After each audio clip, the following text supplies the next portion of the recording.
जैसा कि हम लोग को मालूम है, जो जैक बोर्ड क्लास 12 का एग्ज़ाम का टेंटेटिव डेट अभी हम लोग को जो दिया है वो है 1 दिसंबर 2021। और आज जो तारीख है वो है 13 नवंबर 2021। तो कितना दिन बाकी है वो तो पता है। और सारा बच्चा के साथ अब प्रॉब्लम क्या हो गया, इधर देखिए, डेट दे दिया एग्ज़ाम का और इसके साथ साथ 5 मॉडल सेट क्वेश्चन भी दे दिया। ठीक, जो जो सब्जेक्ट का दिया है उससे हमको कोई मतलब नहीं, हम बात कर रहे हैं सिर्फ और सिर्फ फिजिक्स का। अब ये मॉडल सेट्स तो दे दिया, इसका ना तो सॉल्यूशन दिया और ना तो इसका आंसर दिया। सॉल्यूशन मतलब कैसे बनाया जाता है, आंसर मतलब उसका आंसर क्या होगा, दोनों में से कुछ नहीं दिया। अब बच्चे हो गए हैं परेशान। और जो हम लोग के कोचिंग के स्टूडेंट हैं वो डेली दो चार, सर इसका आंसर बतलाइए, इसका आंसर बतलाइए। तो मैं सबको एक ही बात बोल रहा हूँ कि सबका सॉल्यूशन मैं क्लास में करा दूंगा। लेकिन प्रॉब्लम ये है कि अगर ये 5 सेट को क्लास में कराने जाएंगे, मेरे लिए तो कोई बड़ी बात नहीं है, आप लोग को अगर बतला के कराना पड़ेगा तो कम से कम एक एक क्लास तो एक सेट के लिए लेगा। तो 5 क्लास ले लिया, 5 क्लास मतलब समझिए सीधा 10 दिन गया। तो 13 से सीधे पहुंच जाओगे 23 तारीख पे।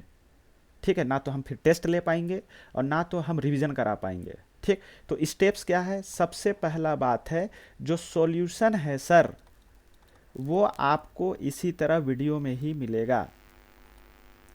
किसका सॉल्यूशन, जो आपको मॉडल सेट पेपर फिजिक्स का दिया है जैकबोर्ड उसका। दूसरा बात है, क्लास में जब हमसे मिलिएगा तो हम सबसे पहले आपको रिवीजन कराएंगे। ठीक, और रिवीजन कराने के लिए शॉर्ट नोट्स हम तैयार कर लिए हैं, इसी से रिवीजन कराएंगे। क्योंकि एमसीक्यू है, वो जो जितना भी क्लास में कराते थे वो डिस्क्रिप्टिव सब्जेक्टिव सबके लिए था। अब क्वेश्चन अगर एमसीक्यू पूछेगा तो एमसीक्यू इंटायरली डिफरेंट है एज कम्पेयर टू थ्योरेटिकल। ठीक है, या फिर जो 5 मार्क्स 3 मार्क्स क्वेश्चन पूछते थे उससे। यहाँ देखोगे तो अगर बन गया तो आंसर पूरा आया और नहीं बना तो कुछ नहीं मिला। यहाँ 50-50 का कुछ ऑप्शन नहीं है। और ये मत सोचो कि सर इसमें आधा आधा डाउट है, इसमें भी आधा आधा डाउट है, इसका रंग दिए आधा इधर इधर और इसका इधर रंग दिया आधा, दे दो नंबर, ये भी सही या ये भी सही, वैसा कुछ नहीं होगा। हाँ तो हाँ, ना तो ना। ठीक है, तो रिवीजन करा देंगे। ये वीडियो का सॉल्यूशन, ये जो मॉडल सेट है उसका सॉल्यूशन आपको घर में बैठ के देखना है। उसके बाद तीसरा में हम टेस्ट लेंगे। ठीक है, इतना कराने के बाद आपको हम एग्ज़ाम के लिए भेज देंगे, फिर जो होगा अब इस एग्ज़ाम के बाद होगा। ठीक, अब थोड़ा कंपेयर किया जाए जो जैक बोर्ड है और जो सीबीएसई बोर्ड है, क्योंकि जो सीबीएसई है वो जैक को ही फॉलो करता है, चोरी करता है नहीं बोलेंगे, फॉलो करता है। ठीक है, तो जो जैक है वो सीबीएसई को फॉलो करता है। तो लेकिन अभी देखोगे जो सीबीएसई है उसमें कुछ आपको एक्स्ट्रा क्वेश्चंस मिलेगा। जैसे आप लोग का अभी जो एक सेट दिया है फिजिक्स का उसमें 35 क्वेश्चन है, और जो सीबीएसई में है अगर उसको 35 अगर सॉल्व करवाना है तो 5 से 10 क्वेश्चन आपको एक्स्ट्रा देगा। मतलब आपको यहाँ पे फुल मार्क्स लाना आसान है सीबीएसई में, क्योंकि आपके पास ऑप्शन क्वेश्चन का ज़्यादा है और यहाँ 35 में 35 को सॉल्व करना है, तो रिस्क ज़्यादा है किसके लिए, जैक बोर्ड के लिए। नेक्स्ट इंपॉर्टेंट बात, as compared to previous year देखोगे पहले जो एमसीक्यू देता था वो हमेशा मरा हुआ रहता था, उसमें कोई जान नहीं होता था, वो भले स्टूडेंट से नहीं बनता था वो अलग बात है। बट देखोगे तो as compared to CBSE board उतना कॉन्सेप्चुअल नहीं पूछता था, लेकिन इस बार का क्वेश्चन ढंग का दिया है। और ढंग का दिया है तो पढ़ के भी ढंग से जाना पड़ेगा। लेकिन मैं इतना जानता हूँ, क्वेश्चन मॉडल सेट में जो भी दिया है, अगर क्लास नोट्स को आप देखिएगा तो 90% क्वेश्चन को तो आप ऐसे ही बना दीजिएगा। जो 10% क्वेश्चन है, जो 10% क्वेश्चन है उसके लिए आप लोग को थोड़ा और मेहनत करना पड़ेगा। नेक्स्ट, अब सॉल्यूशन देंगे तो कैसा देंगे उसका बात है। अब बात है सॉल्यूशन कैसे मिलेगा। तो जो आपको 5 मॉडल सेट फिजिक्स का दिया गया है जैक के द्वारा, तो ये पांचों सेट मॉडल सेट से हम जितना भी क्वेश्चन है चैप्टर वाइज उसको अलग कर दिए। तो टोटल 6 चैप्टर है, तो हम जो भी सॉल्यूशन देंगे हम चैप्टर वाइज देंगे। अब इससे फ़ायदा क्या होगा, क्योंकि जब आप तैयारी करोगे तो कभी भी छो का छो चैप्टर को तैयारी करने के बाद मॉडल सेट पेपर सॉल्व करने जाओगे ना, एग्ज़ाम ही पार हो जाएगा। इसीलिए आप चैप्टर वाइज पढ़ते जाइए, रिवीजन करते जाइए, क्वेश्चन को सॉल्व करते जाइए और अपना लेवल देखते जाइए, खुश रहिए। ठीक, इससे दूसरा फायदा ये भी है कि जब हम एक चैप्टर से क्वेश्चन को सॉल्व करेंगे तो आपको ये समझ में आ जाएगा कि किस टॉपिक से क्वेश्चन पूछ रहा है, किस तरह का क्वेश्चन पूछ रहा है, कितना क्वेश्चन पूछ रहा है, ये सारा एनालिसिस हो जाएगा। बट हाँ, अगर आप सिर्फ मॉडल सेट पेपर को सॉल्व करोगे तो पता नहीं चलेगा कि कितना क्वेश्चन किस चैप्टर से पूछा। तो किस चैप्टर में ज़्यादा ध्यान देना है, किस चैप्टर में कम ध्यान देना है तो कहाँ से देना। दूसरा बात है सिलेबस भी है 75% 25% का, लेकिन मालूम ही नहीं चल रहा है कि देखोगे जो सिलेबस आपको दिया गया था वहाँ से भी क्वेश्चन डाला गया है।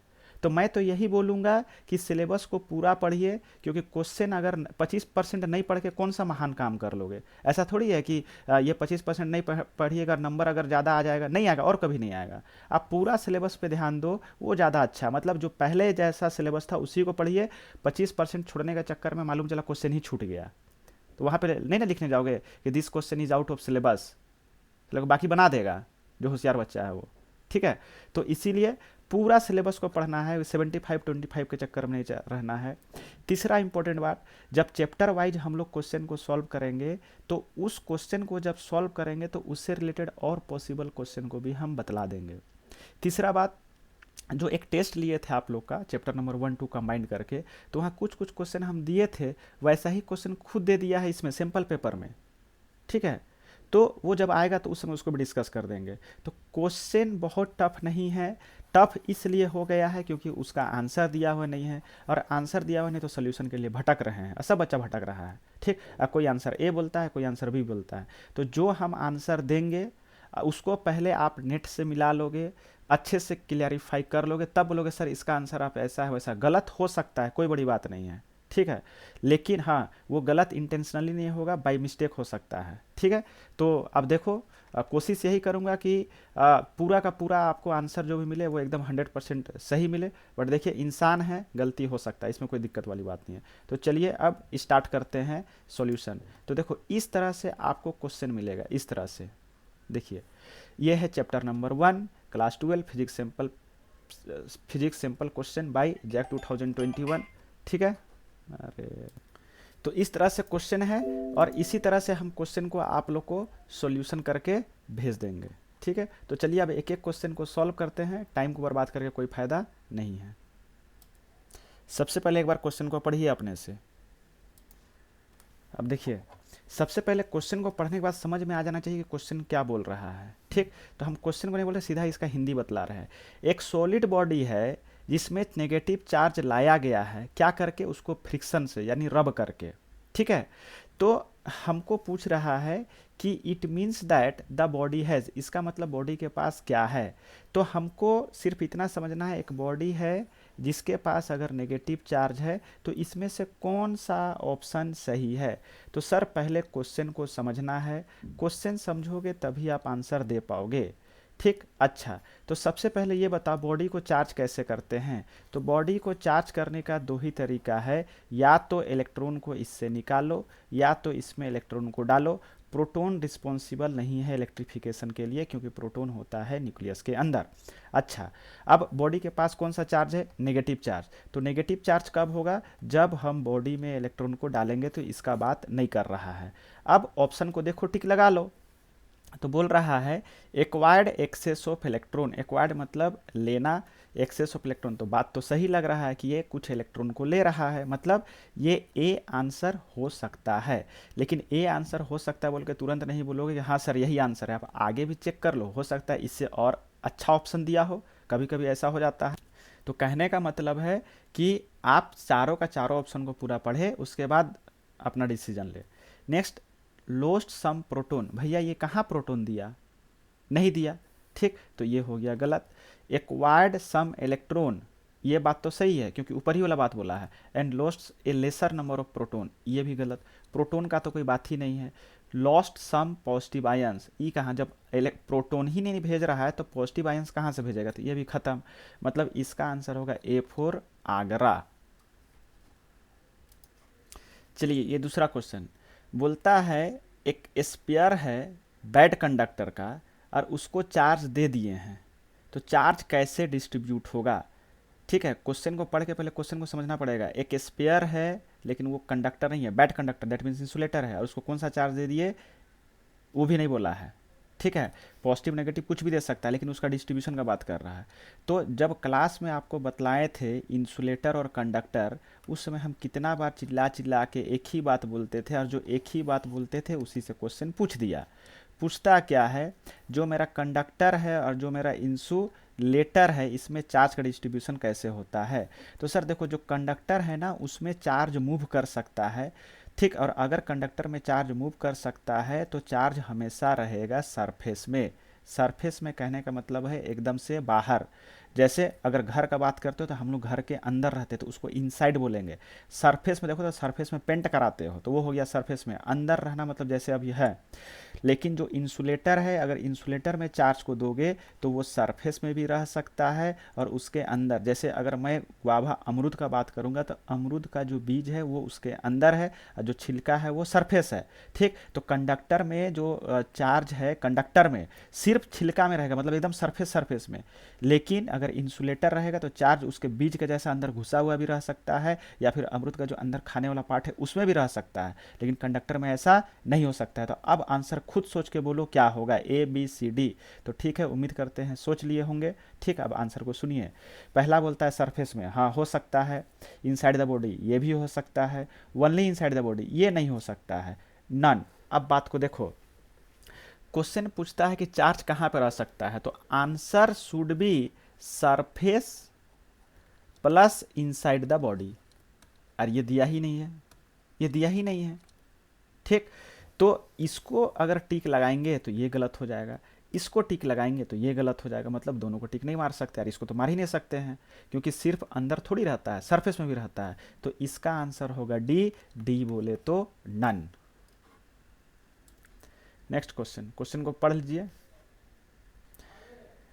Next, A positively charged glass rod attract an object, the object must be. बोलता है एक पॉजिटिवली चार्ज रॉड है, तो सबसे पहले एक पॉजिटिवली चार्ज रॉड बनाया गया, इसमें कौन सा चार्ज है, पॉजिटिव चार्ज। और इधर एगो ऑब्जेक्ट है, ऑब्जेक्ट के बारे में कुछ बोला नहीं है, इसके पास चार्ज है कि नहीं है, लेकिन हाँ ये जो है इसको अट्रैक्ट कर रहा है। तो पूछ रहा है कि ये जो ऑब्जेक्ट है इसके बारे में बतलाओ कि चार्ज होगा कि नहीं होगा, क्या है क्या नहीं कहानी। तो ऐसे समझो, हम लोग इतना जानते हैं, एक चार्ज दूसरे चार्ज पे फोर्स लगाता है। अगर सेम नेचर का होगा तो रिपेल करेगा, अपोजिट नेचर का होगा तो अट्रैक्ट करेगा, ठीक है। इतना हम लोग जानते हैं, ठीक। लेकिन यहाँ पे बोल रहा है कि एक चार्ज्ड ग्लास रॉड है, वो एक दूसरे ऑब्जेक्ट को अट्रैक्ट कर रहा है। तो बताइए ये ऑब्जेक्ट के पास चार्ज होगा कि बिना चार्ज का भी अट्रैक्ट कर सकता है, क्या हो सकता है। अब बात को समझिए सर। देखो, एक चार्ज बॉडी दूसरे चार्ज बॉडी को तो अट्रैक्ट करेगा, ये हम लोग जानते हैं। लेकिन क्या एक चार्ज बॉडी एक अनचार्ज बॉडी को अट्रैक्ट कर सकता है, ठीक है, हाँ एकदम करेगा। कैसे करेगा, इधर देखो, मान लो एक ये बॉडी है, इसके पास कोई चार्ज नहीं है। तो कोई चार्ज नहीं है मतलब जितना इसके पास प्रोटॉन है उतना इसके पास इलेक्ट्रॉन है, मतलब जितना पॉजिटिव चार्ज है उतना नेगेटिव चार्ज है। ये बॉडी हो गया न्यूट्रल, मतलब इसमें जो चार्ज हो गया वो हो गया जीरो। एक दूसरा बॉडी है उसमें कुछ पॉजिटिव चार्ज है, तो लेट से हम कितना कर दिए, प्लस प्लस प्लस। अब ये दोनों को जब हम थोड़ा करीब ले जाएंगे तो ये प्लस वाला इसका माइनस को अट्रैक्ट कर लेगा। तो जब अट्रैक्ट करेगा तो ये जो माइनस है वो करीब आ जाएगा और इधर से ये प्लस भी करीब आ जाएगा। और ये जो प्लस है इसका जो पहले जिसके पास कोई चार्ज नहीं था उसका प्लस को रिपेल कर देगा, क्योंकि प्लस प्लस में होता है रिपल्सन और प्लस माइनस में होता है अट्रैक्शन। आप देखो सर, यहाँ पे देखोगे तो ये पॉजिटिव चार्ज, यहाँ पे देखो तो पॉजिटिव चार्ज, तो प्लस प्लस में रिपल्सन, तो यहाँ पे प्लस और यहाँ पे प्लस, ये दोनों में रिपल्सन, ठीक। यहाँ पे माइनस और यहाँ पे प्लस, तो ये दोनों में अट्रैक्शन। अब देखो जो प्लस प्लस वाला है वो दूर है तो रिपेल ज़्यादा जोर से करेगा, सॉरी जो प्लस प्लस वाला है वो दूर है तो रिपेल कम जोर से करेगा, और जो प्लस माइनस वाला है वो सामने है तो अट्रैक्ट ज़्यादा जोर से करेगा, ठीक।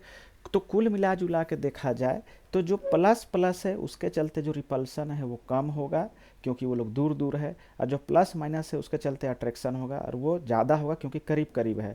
तो हमको ये सिर्फ देखना है रिपेल करेगा कि अट्रैक्ट करेगा, वो तो बात की बात है। हम लोग को सिर्फ इतना देखना है कि अट्रैक्ट कर सकता है कि नहीं कर सकता है, तो कर गया, ठीक। इसका मतलब एक चार्ज बॉडी अनचार्ज बॉडी को भी अट्रैक्ट करता है। और इसको एक और चीज़ से आप समझ सकते हो, फॉर एग्जांपल एक जो मैग्नेट होता है, जो मैग्नेट है वो मेटल को भी अट्रैक्ट कर लेता है, मेटल को भी अट्रैक्ट कर लेता है, मतलब जो मैग्नेट है वो नॉन मैग्नेटिक मटेरियल को भी अट्रैक्ट कर सकता है। उसी तरह एक चार्ज अनचार्ज बॉडी को भी अट्रैक्ट कर सकता है। तो जो ऑब्जेक्ट है वो नेगेटिव चार्ज, हाँ ये बात सही है, न्यूट्रल, ये बात भी सही है, मतलब आइदर नेगेटिव चार्ज होगा या तो न्यूट्रल होगा। पॉजिटिव चार्ज होता तब तो आंसर गलत हो जाता, क्योंकि पॉजिटिव पॉजिटिव में रिपल्सन होता है। तो इसका आंसर हम लोग को समझ में आ गया कि इसका आंसर होगा सी, चेन्नई। चलिए क्वेश्चन नंबर 4 बोलता है इसमें से कौन सा जो प्रॉपर्टी है वो चार्ज के लिए सेटिस्फाइड नहीं है। Which of the flowing properties is not satisfied by the electric charge. तो क्वेश्चन पूछा है प्रॉपर्टीज ऑफ चार्ज से। सबसे पहला है टोटल चार्ज कंजर्वेशन। तो भाई टोटल चार्ज तो कंजर्व रहता है, मतलब ये प्रॉपर्टी है और ये प्रॉपर्टी है, तो ये आंसर नहीं होगा। क्वांटाइजेशन ऑफ चार्ज, ये भी प्रॉपर्टी है, तो ये भी आंसर नहीं होगा। Two types of charge, charge का दो तरह होता है, दो टाइप्स, एक पॉजिटिव दूसरा नेगेटिव, ये भी सही है। Circular line of force, circular line of force मतलब ये जो इलेक्ट्रिक फील्ड लाइंस ऑफ जो फोर्सेस है, क्या वो सर्कुलर होता है इस तरह से? तो नहीं सर, ऐसा नहीं होता है। ऐसा इसलिए क्योंकि इलेक्ट्रिक फील्ड लाइंस कभी भी क्लोज्ड लूप नहीं बनाता है, ठीक है। तो ये गलत है, और ये गलत है, इसीलिए हमारा आंसर होगा।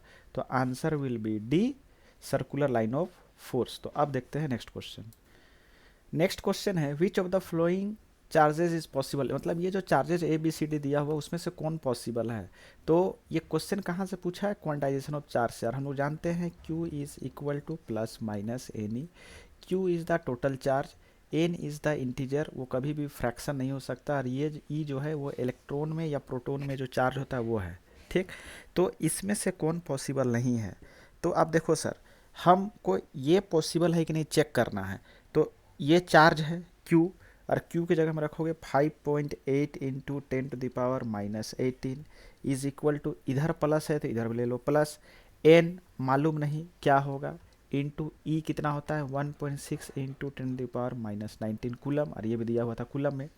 तो इसको अगर सॉल्व करोगे तो 5.8 divided by 1.6 into 10⁻⁻18 divided by 10⁻⁻19 equal to n। अब बात को समझो, देखो इससे तो पावर आएगा, अगर ये 5/8 को 1.6 अगर कंप्लीटली डिवाइड कर दिया तो n विल बी इंटीजर, लेकिन अगर ये 1.6 इसको डिवाइड करने नहीं सका तो n इंटीजर नहीं होगा, फ्रैक्शन में आ जाएगा। और हम लोग जानते हैं इस फॉर्मूला में n क्या होता है, इंटीजर होता है। तो हम समझ गए कि अगर जो ये नंबर दिया हुआ है, ये सब नंबर दिया हुआ है, इसको 1.6 से डिवाइड कर दो, जिसमें कम्प्लीटली डिवाइड हो गया वो पॉसिबल है, और जिसमें कम्प्लीटली डिवाइड हो गया नहीं हुआ वो पॉसिबल नहीं है। तो अब एक बार आप देख के सोचो एक बार कौन पॉसिबल है। क्या 1.6 से डिवाइड करेंगे 5.8 को तो डिवाइड हो जाएगा? नहीं सर। 3.2 डिवाइडेड बाई 1.6, हाँ सर, ठीक है, दो बार में डिवाइड हो गया, मतलब ये आंसर होगा, ये वाला नहीं होगा। 4.5 डिवाइडेड बाई 1.6 कम्प्लीटली डिविजिबल नहीं है। 8.6 डिवाइडेड बाई 1.6 ये भी कम्प्लीटली डिविजिबल नहीं है। तो answer will be B, B for Bombay. Next question बोल रहा है एक कूलम चार्ज बनाने के लिए कितना इलेक्ट्रॉन का जरूरत पड़ेगा। तो ये बहुत ही स्टैंडर्ड क्वेश्चन है, और ये कोई भी टीचर हो ये क्वेश्चन करा ही देते हैं, ठीक है, और मैं भी कराया ही हूँ। तो हम लोग जानते हैं एक कूलम चार्ज को बनाने के लिए 6.25 इंटू 10⁻18 इलेक्ट्रॉन्स का ज़रूरत पड़ता है, ठीक है। तो ये डायरेक्ट क्वेश्चन है, और इससे अगर नहीं सकोगे तो इससे बतलाओ। Q is equal to plus minus n e, Q की जगह में कितना लेना है 1 कूलम, इज इक्वल टू इसके लिए कितना इलेक्ट्रॉन ज़रूरत पड़ेगा n, ई की जगह में कितना रखेंगे इलेक्ट्रॉन या प्रोटॉन का चार्ज। अब कोई बच्चा सोच रहे सर माइनस प्लस था, प्लस कहाँ लिए? देखो इधर अगर प्लस लिए हो तो इधर भी प्लस लेना, इधर अगर माइनस दिया हुआ है क्वेश्चन में तो इधर भी। देखो इधर तो डिसाइड करता है क्वेश्चन, क्वेश्चन में अगर यहाँ प्लस दिया हुआ है तो यहाँ इधर भी से भी प्लस लोगे, और इधर अगर माइनस दिया हुआ है तो इधर से भी माइनस लोगे। That's all, enough. N negative नहीं आना चाहिए, बस खत्म है कहानी।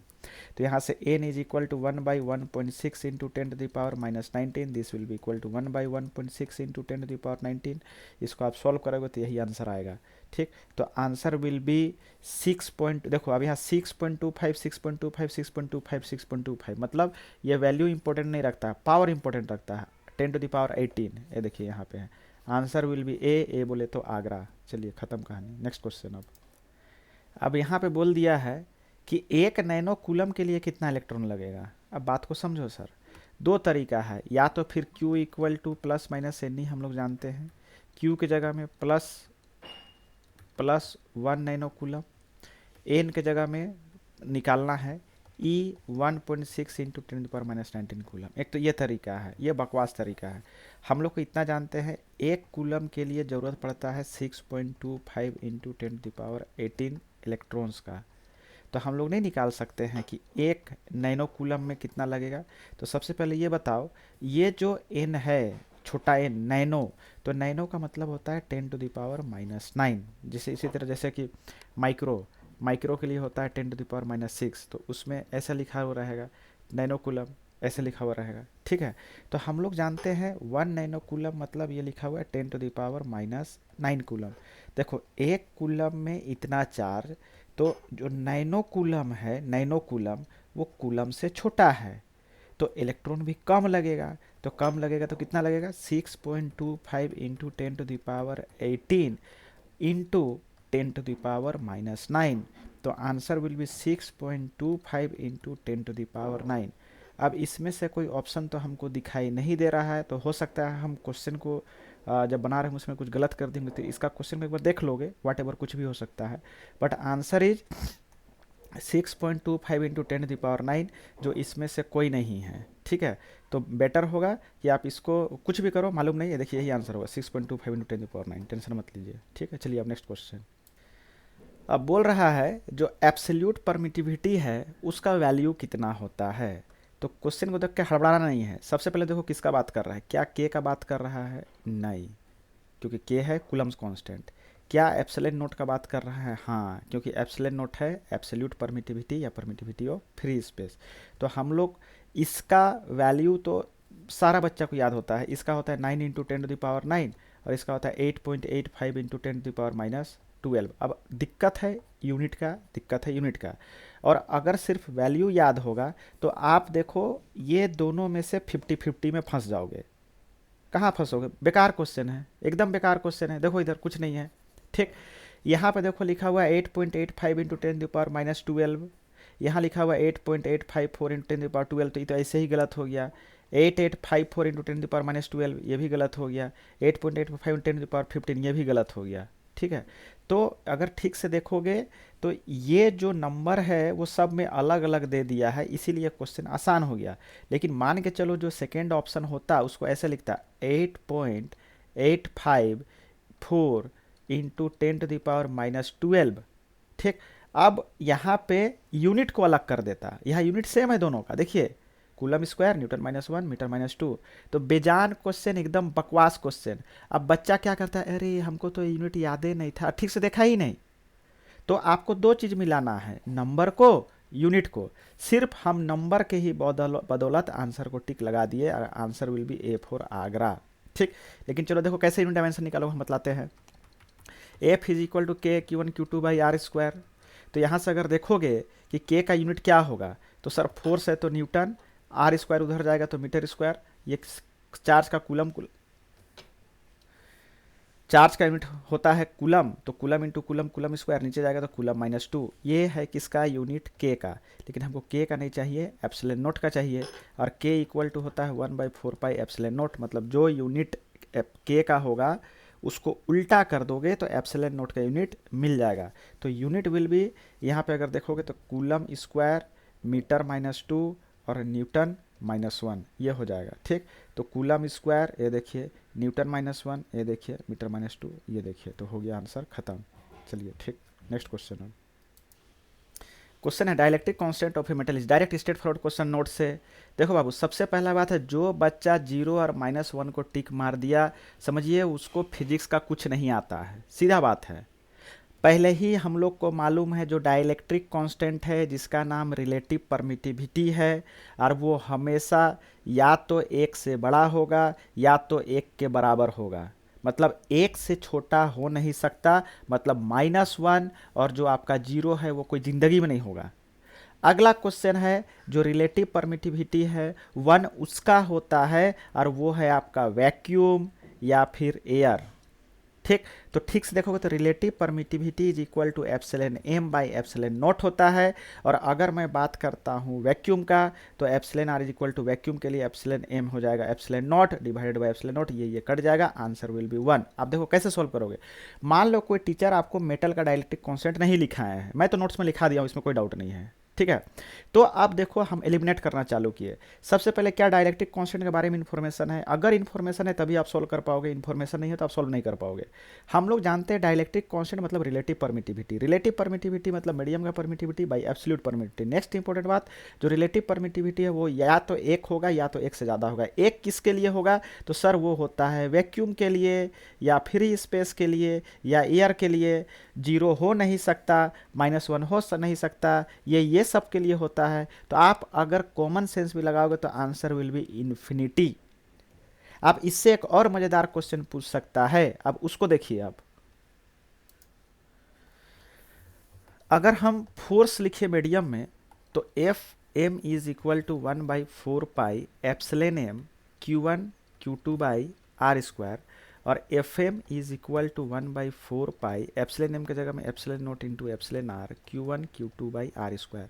अब देखो सर, मेटल अगर डाल दिया गया है, मतलब अगर एक चार्ज है Q1 एक दूसरा चार्ज है Q2 और दोनों के बीच में हम किसको डाल दिए हैं, मेटल को, तो एप्सिलॉन आर के जगह में रख दोगे इन्फिनिटी, और something by infinity is equal to 0। मतलब अगर हम दो चार्ज के बीच में अगर मेटल को डाल देते हैं तो ये दोनों चार्ज के बीच में कभी भी फोर्स नहीं लगेगा। और खुद सोचो, अगर ये चार्ज है Q1 ये चार्ज है Q2 और यहाँ पे अगर कोई मेटल को डाल देंगे तो चार्ज तो यहाँ पे डिस्ट्रीब्यूट हो जाएगा, तो फोर्स लगाया कैसे, वो सिंगल बॉडी बन जाएगा। ठीक है, तो हम लोग इससे ये भी सीखे कि जब दो चार्ज के बीच में अगर मेटल को इंसर्ट कर देंगे तो जो फोर्स लगेगा दोनों चार्ज के बीच में वो 0 हो जाएगा। ये भी आपको बाद में काम दे सकता है, या ये क्वेश्चन भी आ सकता है जब यहाँ तक पहुँचा है तो। ठीक, चलिए आप नेक्स्ट क्वेश्चन को देखते हैं। एक और इसका याद कर दोगे, रिलेटिव परमिटिविटी या डाइलेक्ट्रिक कांस्टेंट ऑफ वाटर, जो वाटर होता है उसका 80 होता है, वो भी पूछ सकता है। और इसमें से आप कोई ऑप्शन दूसरा देगा तो टिक मार ही सकते हो। चलिए नेक्स्ट क्वेश्चन, ये है क्वेश्चन, और ये भी डायरेक्ट असाइनमेंट का क्वेश्चन है, मेरा वाला असाइनमेंट का। ठीक है, अभी तक क्या सब कोई बाहर से है ही नहीं। A soap bubble is given negative charge then its radius, मतलब एक सोप का बबल है, साबुन का बुलबुला, उसमें हम नेगेटिव चार्ज देते हैं, हाइपोथेटिकल क्वेश्चन है चाहे जो भी है, तो हम इसमें नेगेटिव चार्ज दे दिए, तो बोला इसका रेडियस क्या होगा। तो पहले हम लोग को ये समझना पड़ेगा कि अगर ये सोप का बबल को चार्ज देंगे तो क्या होगा। अरे भैया जी सिंपल सा बात है, यहाँ पे है नेगेटिव चार्ज, यहाँ भी है नेगेटिव चार्ज, यहाँ भी नेगेटिव चार्ज, यहाँ भी नेगेटिव चार्ज, तो नेगेटिव नेगेटिव चार्ज एक दूसरे को क्या करेगा, रिपेल करेगा, तो ये जो सोप का बबल है उसका रेडियस बढ़ जाएगा। ठीक, तो answer will be increase B for Bombay.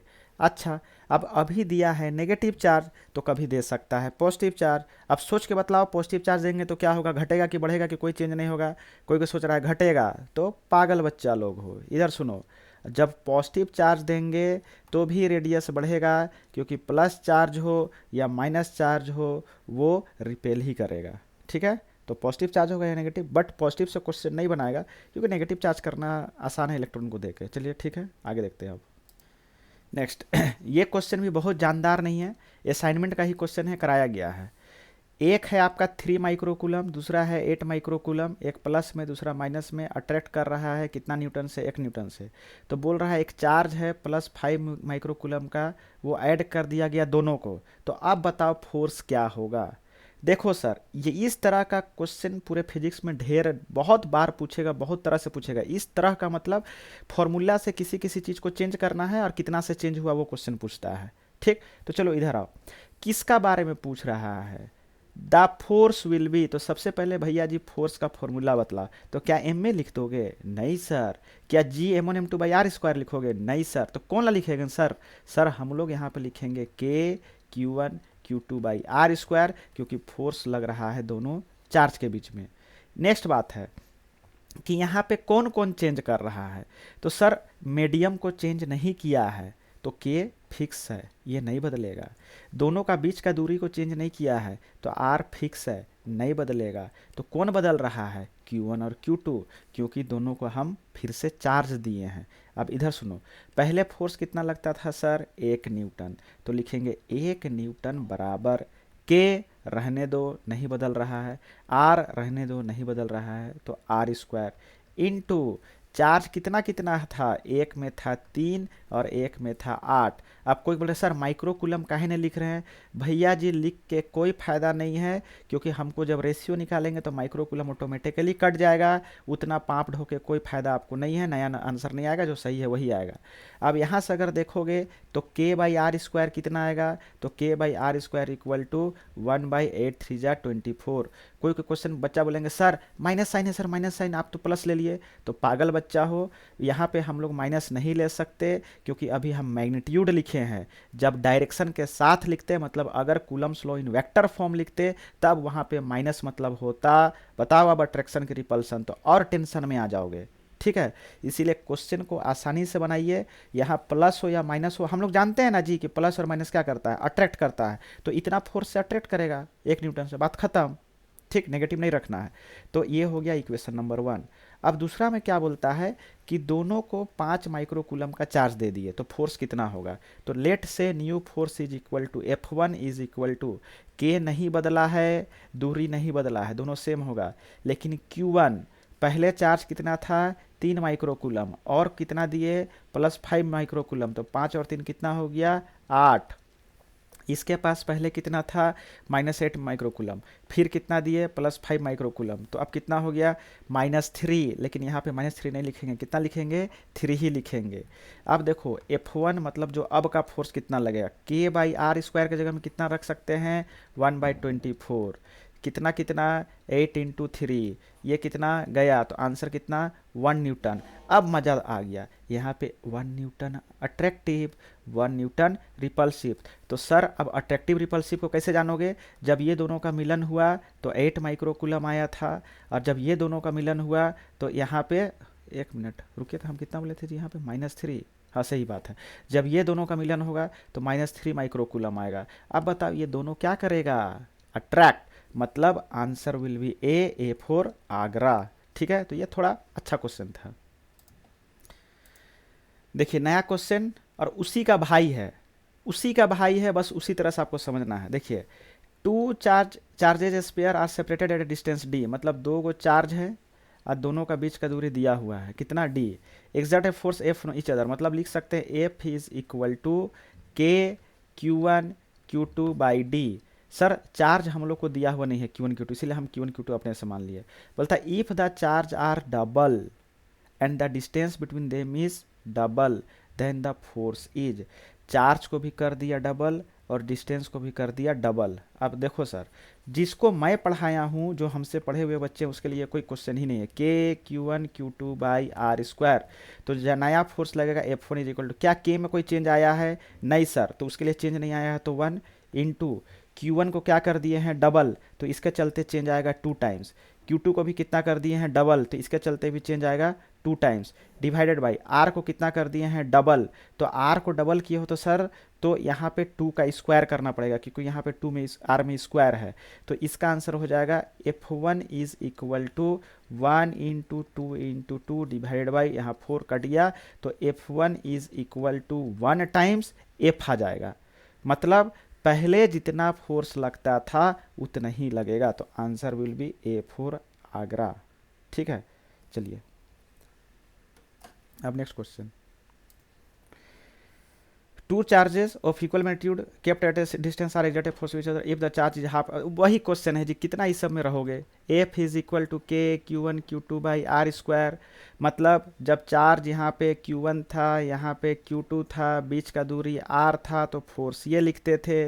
अब क्या किया है वो, if the charges is are half, अब आधा कर दिए हैं, और डिस्टेंस को क्या कर दिए हैं, दूर बढ़ा दिए हैं, तो इधर देखो नया F1 is equal to, F का कितना टाइम्स होगा, K चेंज नहीं हुआ, Q1 को क्या कर दिए, आधा आधा, तो आधा ऐसे हो जाएगा, Q2 भी आधा ऐसे हो जाएगा, ठीक है।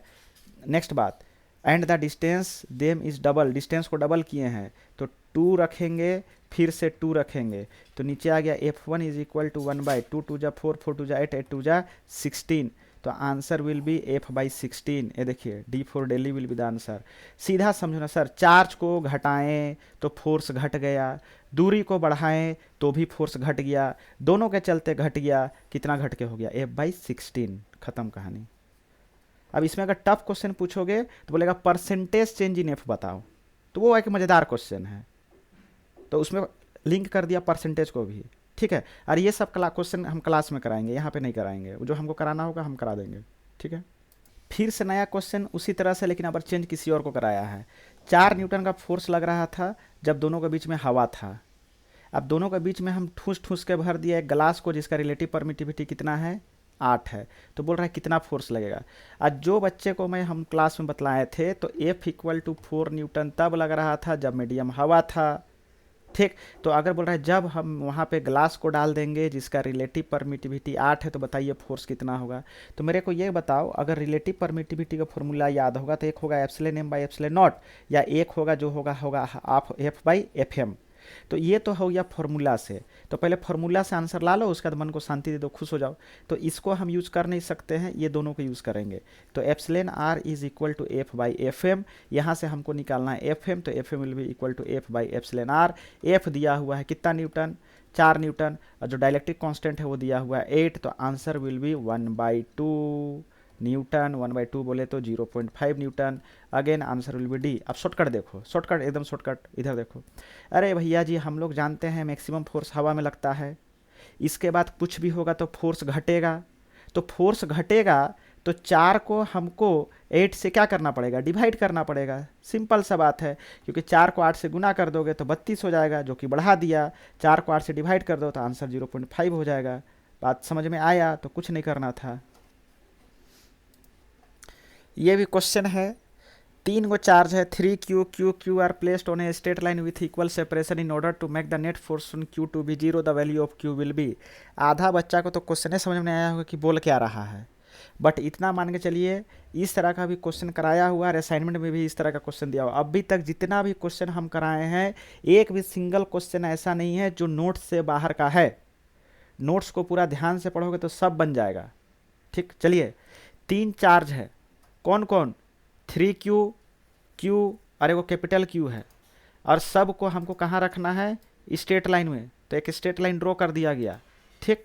अब यहाँ पे बोलता है 3 charges 3Q, Q are placed in straight line equal separation in order to make net force Q to be 0, the value of Q will be. अब सुनो सर, बात ऐसा है कि मान लो यहाँ पे है 3Q और यहाँ पे है Q। अब ऐसे अगर रखे, सबसे पहले बात है किसको कैसा रखेंगे, वही सबसे बड़ा क्वेश्चन है।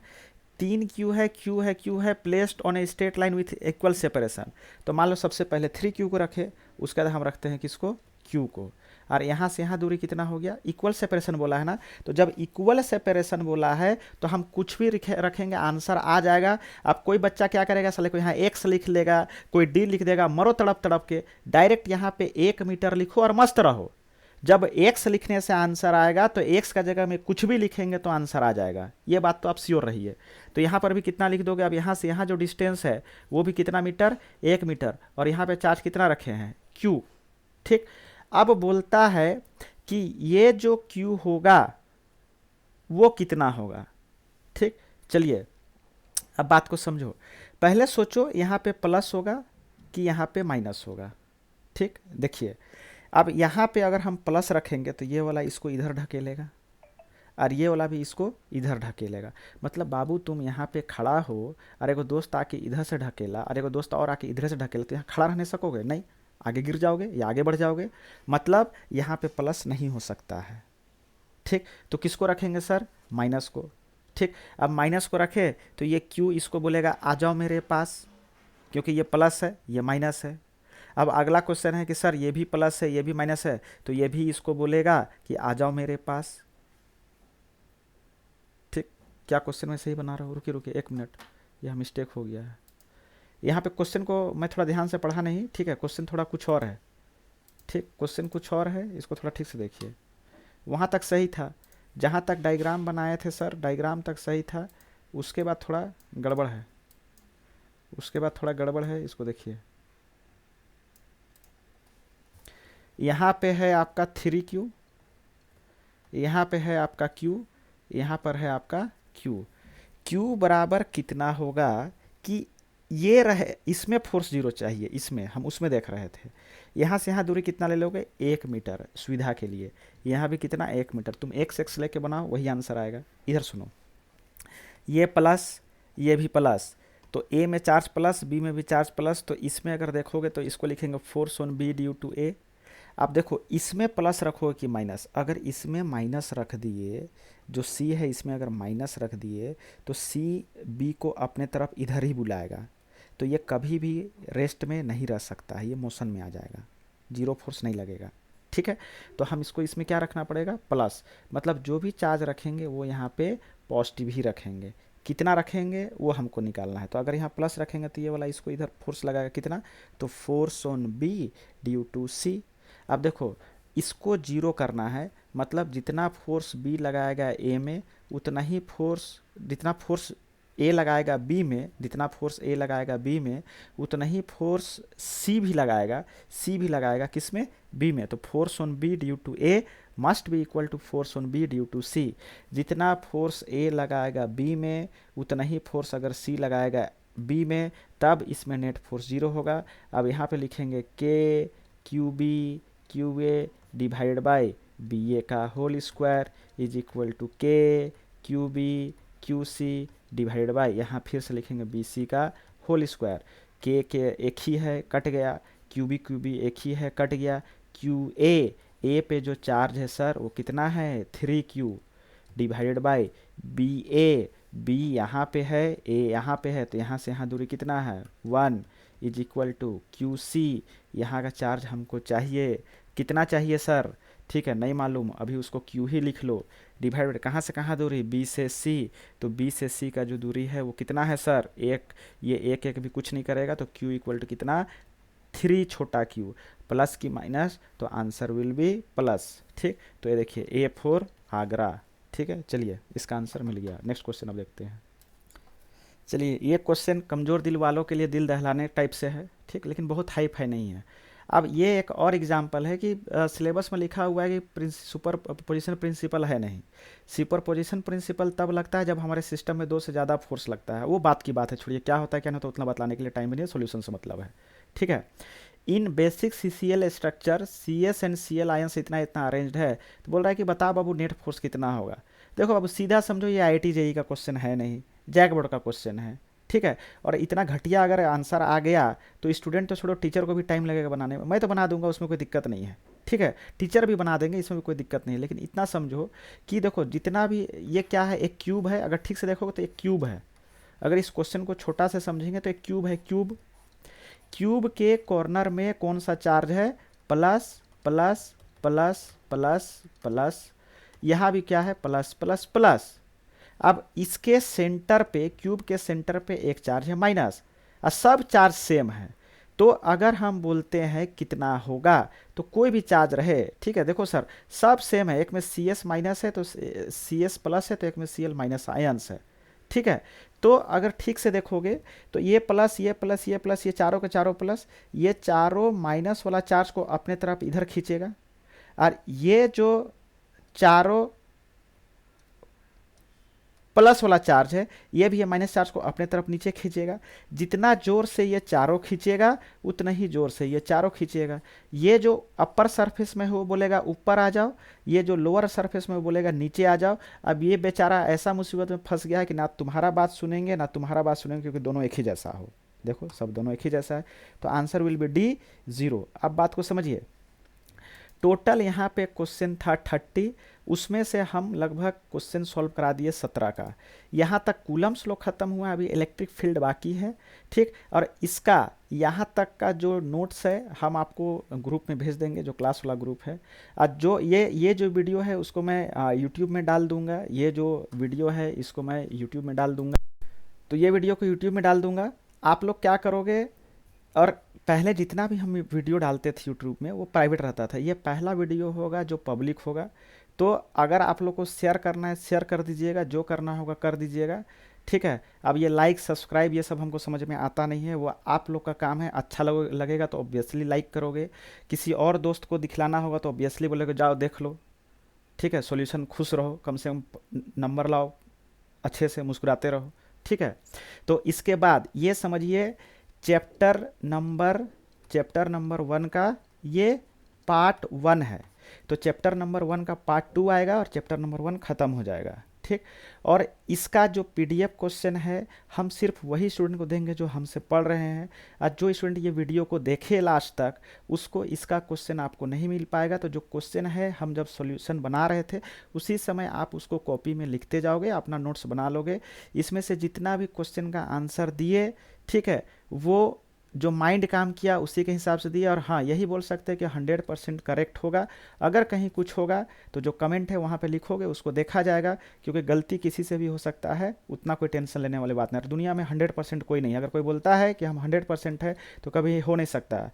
और इसको हम फिर से चेक भी नहीं कर रहे हैं, तो अगर गलती हो गया होगा तो हो गया होगा, ठीक है।